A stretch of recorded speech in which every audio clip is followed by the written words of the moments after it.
Assalamualaikum semuanya. Apa kabar kalian? Semoga dalam keadaan sehat dan dilancarkan rezekinya oleh Allah. Amin ya robbal alamin. Dikisahkan Abu Nawas pergi ke negeri seberang yang terdapat sebuah kerajaan aman, adil, makmur, dan sentosa karena dipimpin oleh raja yang bijaksana.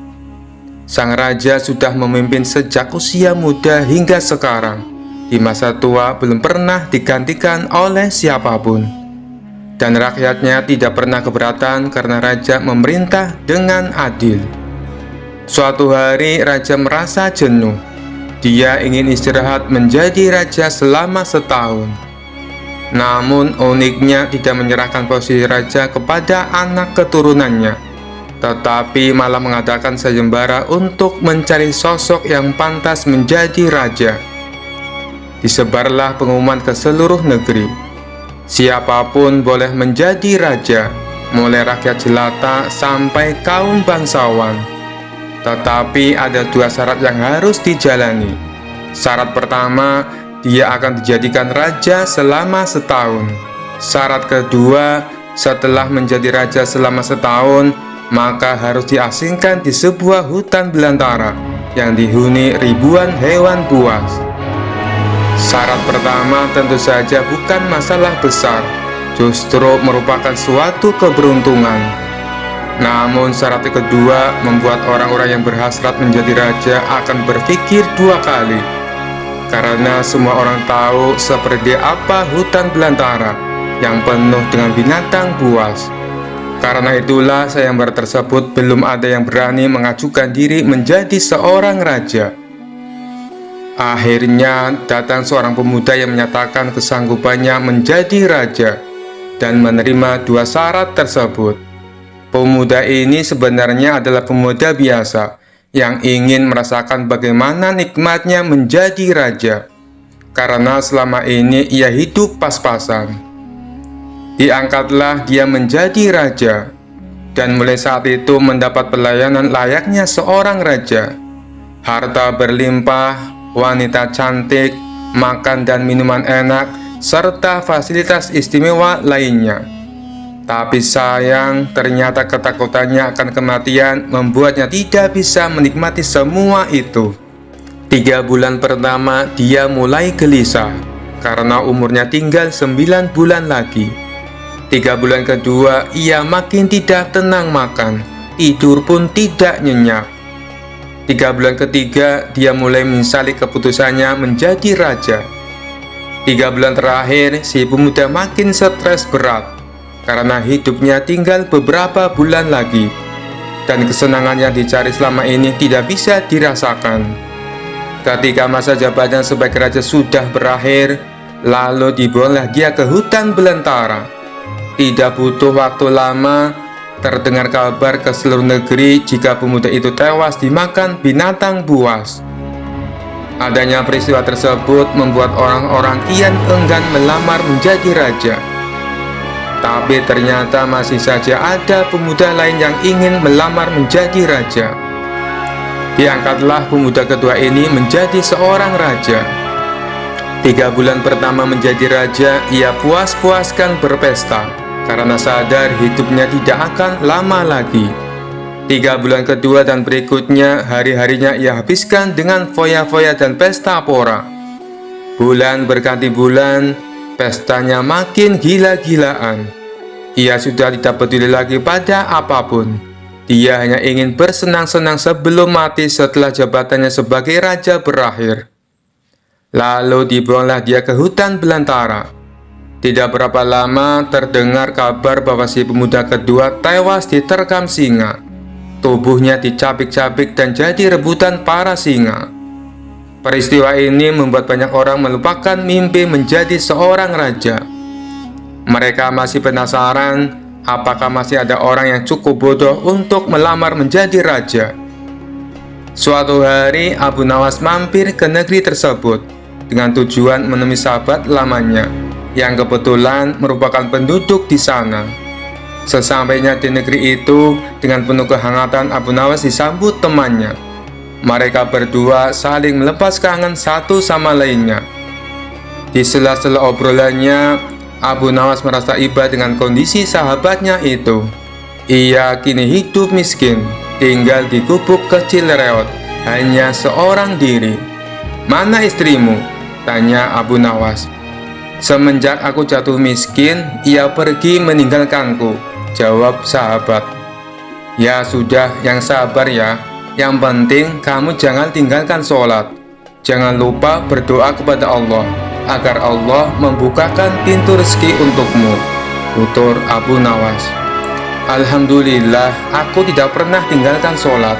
Bahkan aku sekarang rajin berpuasa sunnah," balas sahabatnya. "Oh iya, ngomong-ngomong, mana nih makanannya? Dari tadi kenapa belum keluar?" celetuk Abu Nawas. "Maaf Abu Nawas, aku sudah tidak punya apa-apa. Aku sendiri kadang sehari makan, kadang tidak," ujar sahabatnya. Mendengar hal itu membuat hati Abu Nawas makin terenyuh. "Kenapa tidak mencari kerja? Upahnya kan bisa untuk beli makanan," tanya Abu Nawas.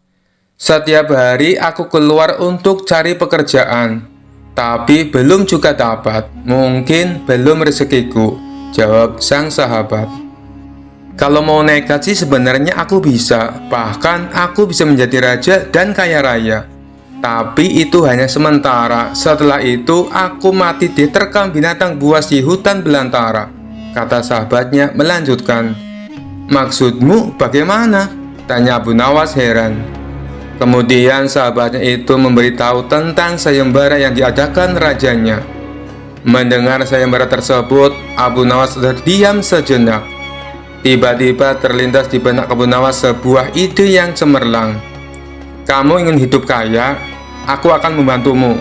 Sekarang juga antaran aku ke hadapan rajamu. Aku mau mendaftar menjadi raja," ucap Abu Nawas. "Kamu gila ya?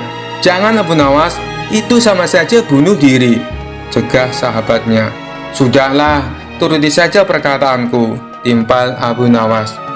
Maka diantaralah Abu Nawas ke istana untuk menemui sang raja. "Ada perlu apa kalian datang kemari?" tanya sang raja. "Maaf Tuan Raja, hamba Abu Nawas dari negeri seberang ingin mendaftar menjadi raja. Itu pun kalau Tuan Raja mengizinkan," ucap Abu Nawas. "Oh, tentu saja boleh. Siapapun dipersilakan menjadi raja. Tapi ada 2 syarat yang harus dijalani," ujar sang raja. "Hamba siap Paduka Yang Mulia, tapi hamba minta satu permintaan. Izinkan sahabat hamba ini menjadi pengawal pribadi hamba," kata Abu Nawas sambil menunjuk sahabatnya yang berdiri di sampingnya. "Oh, silakan saja. Saat menjadi raja selama setahun, kau berhak atas segala sesuatunya, termasuk mengatur semua prajurit kerajaan beserta para menteri. Tapi ketika masamu menjadi raja berakhir, sahabatmu juga harus ikut kau dibuang ke hutan belantara," timpal sang raja. Sahabat Abu Nawas ini pun kaget dan sempat menolak dijadikan pengawal pribadinya. Namun akhirnya Abu Nawas berhasil membujuknya. Mendengar ada yang melamar menjadi raja lagi membuat masyarakat penasaran. Sebagian menertawakan kebodohan tersebut, sementara yang lain merasa iba dan kasihan. Abu Nawas akhirnya diangkat menjadi raja dan diberi segala kemewahan serta kemudahan fasilitas layaknya baginda raja. Ternyata berbeda dengan 2 pemuda sebelumnya, Abu Nawas tidak berpesta pora dan foya-foya. Namun ia membuat beberapa tindakan selama menjadi raja. 3 bulan pertama, Abu Nawas memerintah ribuan prajurit untuk membabat habis hutan belantara dan memindahkan semua binatang buas ke tempat lain. Sebagai raja, tentu perintahnya harus dipatuhi. Setelah 3 bulan berlalu, hutan belantara tempat ia akan dibuang kini menjadi tanah kosong yang siap huni. 3 bulan kedua, Abu Nawas memerintahkan para arsitek membuat istana megah untuk dirinya, tentunya dengan uang kerajaan yang dikuasai. Abu Nawas bisa membangun apa saja, termasuk membangun istana di tanah yang dulunya adalah hutan belantara. Dalam jangka waktu 3 bulan, berdirilah istana megah dan kokoh. 3 bulan ketiga, Abu Nawas memerintahkan para prajurit membawakan harta dan perabotan dikirim ke istana yang baru saja dibangunnya. 3 bulan terakhir, Abu Nawas menawarkan kepada masyarakat, siapa saja yang mau pindah di wilayah istananya akan dibuatkan rumah dan diberi modal uang untuk berdagang. Kesempatan tersebut tidak disia-siakan warga.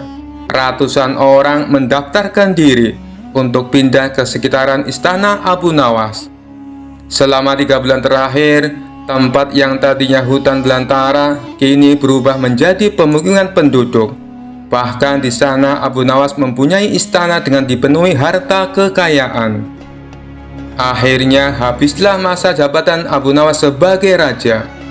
Sesuai perjanjian, Abu Nawas dan sahabatnya dibuang ke hutan belantara yang kini sudah menjadi pemukiman penduduk. Sesampainya di sana, Abu Nawas dan sahabatnya memasuki istana barunya. Ini semua untukmu. Kau sekarang sudah menjadi orang kaya raya. Tapi jangan lupa bersedekah, tutur Abu Nawas. Sahabatnya itu terkejut bukan main. Ia langsung merangkul Abu Nawas dan mengucapkan terima kasih. Akhirnya Abu Nawas pun pamit pulang kembali ke negerinya. Kala itu kota Baghdad mendadak gempar oleh kehadiran orang asing. Persoalannya bukan pada orangnya, melainkan orang asing tersebut tidak mempercayai adanya Tuhan. Bukan hanya itu saja, ia juga menantang orang-orang muslim berdebat mengenai adanya Tuhan. Kabar ini pun sampai ke telinga Baginda Raja. Karena dianggap bikin resah masyarakat, orang asing ini lalu dipanggil ke istana. "Apa tujuanmu membuat onar di negeri kami?" tanya Baginda Raja.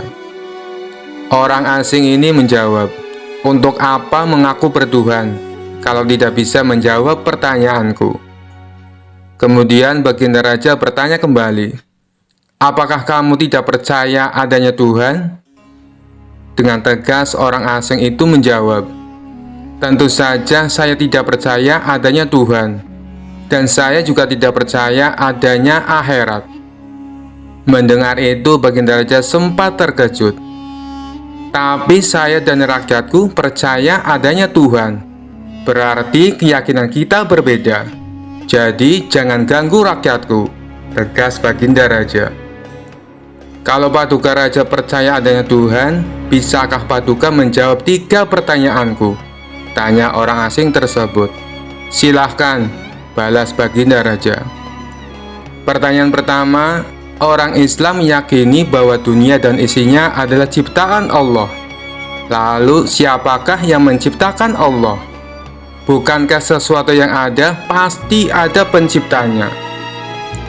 Pertanyaan yang kedua, katanya di dalam surga manusia tidak akan berak ataupun kencing. Sedangkan mereka makan dan minum setiap hari.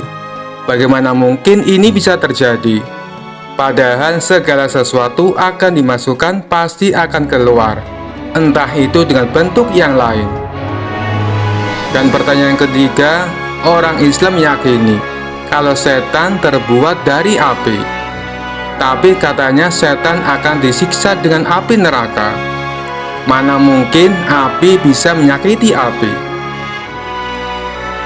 Mendengar pertanyaan orang asing itu, Baginda Raja hanya terdiam.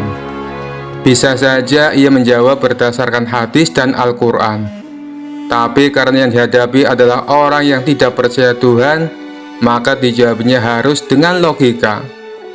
Kemudian salah satu menterinya membisikkan kepada Baginda Raja, "Paduka, kalau soal beginian serahkan saja pada Abu Nawas. Dia pasti bisa mematahkan argumen orang itu." Baginda Raja menyetujui usulan menterinya. Maka dipanggillah Abu Nawas ke istana. Singkat cerita, Abu Nawas pun datang menghadap Baginda Raja. Ia lalu dipersilakan duduk di sampingnya. "Ada apa, Paduka? Kenapa tiba-tiba memanggil hamba?" tanya Abu Nawas. "Begini Abu Nawas, orang asing ini tidak percaya adanya Tuhan. dan dia mengajukan 3 pertanyaan, tapi jawabannya harus masuk akal, ujar baginda raja. Sekilas Abu Nawas menatap orang asing tersebut. Oh, ini orangnya yang bikin gempar kota Baghdad, pikir Abu Nawas. Abu Nawas lalu menghampiri orang asing itu dan duduk tepat di hadapannya. Silakan, apa yang ingin kau tanyakan? Ujar Abu Nawas dengan penuh percaya diri. Orang asing tersebut memulai pertanyaannya.